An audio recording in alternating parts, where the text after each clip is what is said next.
उसके पास सब कुछ था, धन, आराम, शक्ति। फिर भी उसने अपनी आंखें नर्क में खोली। आप अब जो सुनने वाले हैं वो एक कहानी है जो यीशु ने बताई। भविष्य के बारे में नहीं, बल्कि एक ऐसी सच्चाई के बारे में जिसे ज्यादातर लोग नजरअंदाज करते हैं। सवाल सिर्फ ये नहीं है कि उसके साथ क्या हुआ, सवाल ये है, क्या ये आपके साथ भी हो सकता है?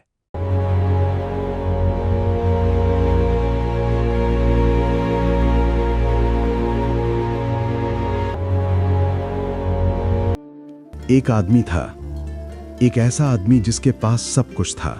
दौलत जो कभी खत्म नहीं होती थी, कपड़े जो उसकी हैसियत बताते थे, एक घर जो आराम, सुरक्षा और ऐश से भरा हुआ था। हर दिन उसकी जिंदगी एक जैसी थी, साधारण नहीं बल्कि ऐशो आराम से भरी हुई। वो बैंगनी रंग के वस्त्र पहनता था जो अमीरी और शान की पहचान थे। महीन कपड़े उसके शरीर को छूते थे। उसकी मेज कभी खाली नहीं रहती थी। उसके घर में भूख नहीं थी, कोई कमी नहीं थी, कोई संघर्ष नहीं था। अगर कोई उसकी जिंदगी को देखता तो यही कहता, ये आदमी धन्य है। और वो खुद भी यही मानता था। उसे लगता था कि ये जिंदगी हमेशा ऐसी ही चलेगी। लेकिन उसके दरवाजे के बाहर, दूर नहीं, छिपा हुआ नहीं, वहीं एक आदमी पड़ा था। उसका नाम था लाजर। वो टूटा हुआ था, भूखा था, उसका शरीर घावों से भरा हुआ था। उसने कभी दौलत नहीं मांगी, उसने कभी अंदर बैठने की इच्छा नहीं की। वो बस चाहता था कुछ टुकड़े, मेज से गिरने वाले टुकड़े जो किसी के काम के नहीं थे, जो कोई देखता भी नहीं था। लेकिन उसे वो भी नहीं मिला। वो अमीर आदमी उस दरवाजे से रोज गुजरता था। एक बार नहीं, हर दिन वो उसी आदमी को देखता था, उसी हालत में। और हर बार उसका जवाब एक ही था, कुछ नहीं। घर के अंदर जश्न था, बाहर खामोशी। अंदर भरपूर जीवन, बाहर दर्द।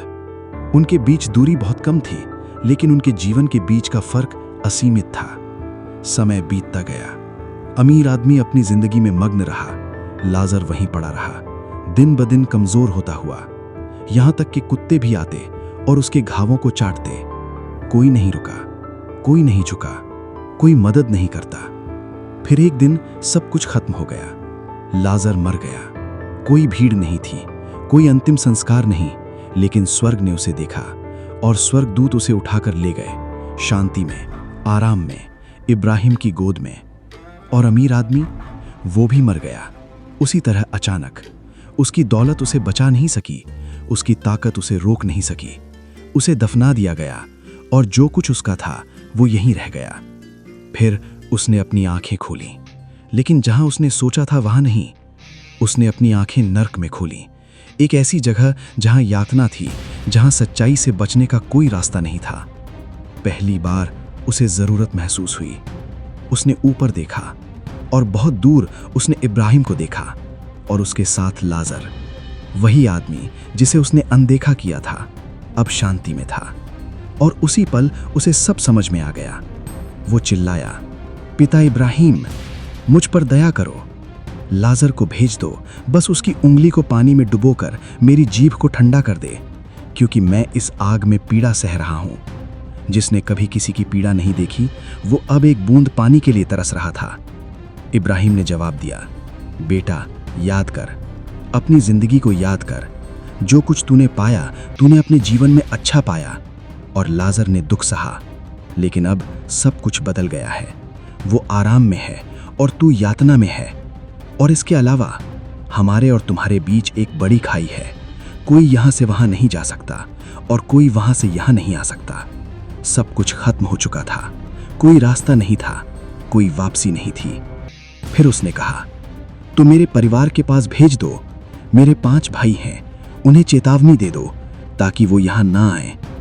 अब उसे समझ आ चुका था, लेकिन बहुत देर हो चुकी थी। इब्राहिम ने कहा, उनके पास मूसा है और भविष्यवक्ता हैं, उन्हें सुनने दो। उसने कहा, नहीं, अगर कोई मरे हुओं में से उनके पास जाए तो वे बदल जाएंगे। इब्राहिम ने उत्तर दिया, अगर वे अभी नहीं सुनते तो तब भी नहीं सुनेंगे, चाहे कोई मरे हुओं में से जीवित ही क्यों ना हो जाए। और यही कहानी खत्म होती है। 2 आदमी, 2 जीवन, दो अनंत परिणाम। एक के पास सब कुछ था, लेकिन उसने कुछ नहीं देखा। दूसरे के पास कुछ भी नहीं था, लेकिन उसे परमेश्वर ने देखा।